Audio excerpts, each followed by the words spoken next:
Oh, hello guys, yan, mainit ngayon ng kaunti. May kulimlim pa rin na update ko lang dito sa ating i-install na 200 watts solar panel.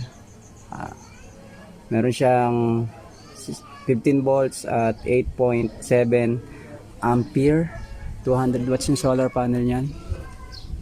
Mas maganda itong solar panel na ganito kasi manipis lang, magaan lang, hindi mabibigatan ng e-bike. Ayan, flexible solar panel.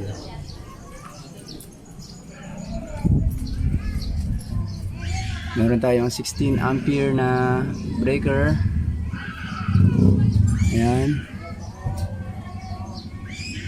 Maganda pag may solar panel ang e-bike para hindi po laging lobat.